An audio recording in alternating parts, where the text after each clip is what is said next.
aussi ces faiblesses-là. Par exemple, si mon mari dépense beaucoup d'argent, quand il vient à la maison, je ne vais pas le mettre du coup comme ça, me battre sur lui.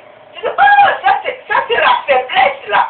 Alors, Dieu, donne-moi la sagesse pour compléter cette faiblesse-là.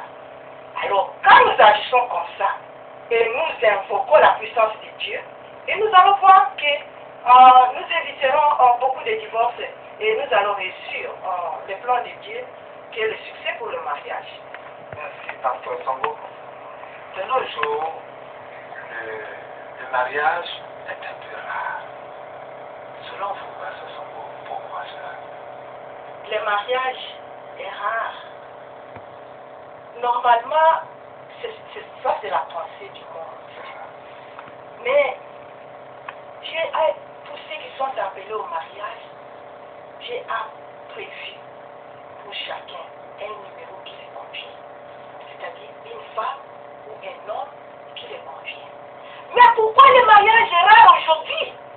C'est parce que les gens prennent plusieurs engagements au même moment. Tu vois? C'est-à-dire, il va chez telle fille, dit, oh, je t'aime, je vais te marier. Tu quittes là-bas, il va chez l'autre, 5 ou 6 filles qui il est en train de tromper ou bien de sortir avec. Toi, tu crois que Dieu va bénir quelqu'un comme ça? Non. Tu sais, à la dernière minute, toutes ces filles-là vont les décevoir.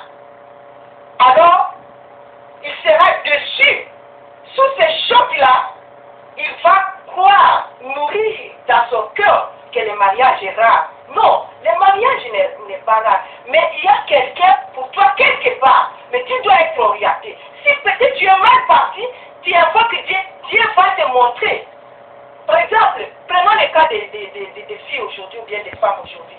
Pour des raisons financières, ou bien pour, je ne sais pas, matériel ou quoi que ce soit, pour raison de gloire ou d'honneur, elles sont, ou bien elles font d'engagement, je ne sais pas si c'est 2 ou 3 ou 4, je ne sais pas, même 2. Tu vois, dans cette situation-là, Dieu ne peut pas te bénir, parce que tu es dans une situation de jugement. Et à ce moment, la Bible nous dit, tout ce qui est péché amène à la mort. Et il y aura la mort à la fin, il y aura la déception. Bon, maintenant quand il y a la déception, tous ces hommes-là partent. Alors, il y aura un choc dans ton cœur. Et tu dis, oh, le mariage est rare.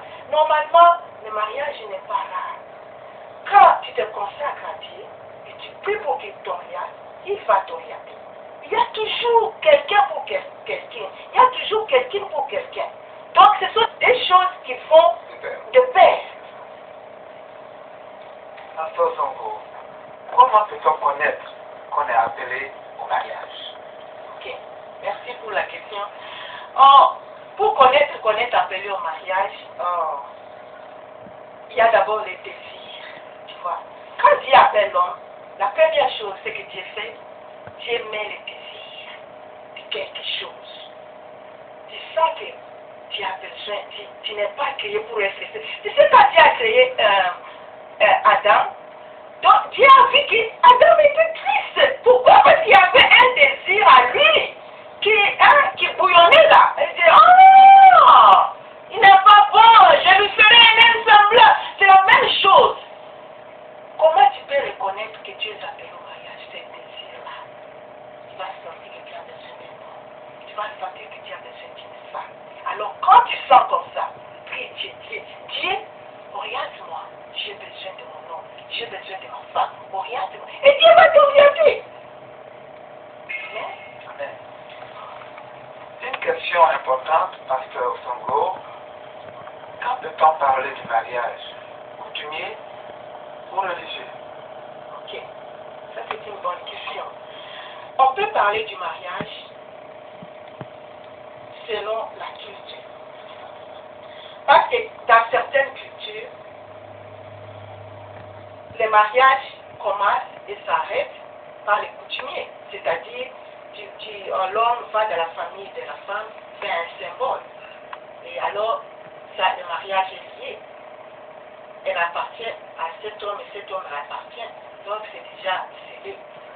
Mais dans d'autres cultures, il faut par exemple, comme nous les chrétiens par exemple, il y a 3 étapes.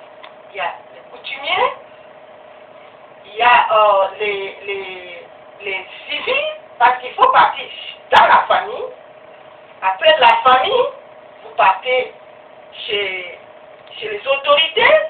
Après chez les autorités, vous partez chez les serviteurs de Dieu pour recevoir la bénédiction. Ça, c'est pour les chrétiens. Mais peut-être que beaucoup de gens sont mariés avant de venir au Seigneur. Mais dès que tu vas dans la famille de la femme, tu fais un symbole. Que je viens donner ce symbole pour épouser tel et tel. À partir de ce moment, cette femme t'appartient. Même si, dans l'avenir, tu viens te convertir, tu es un grand pasteur,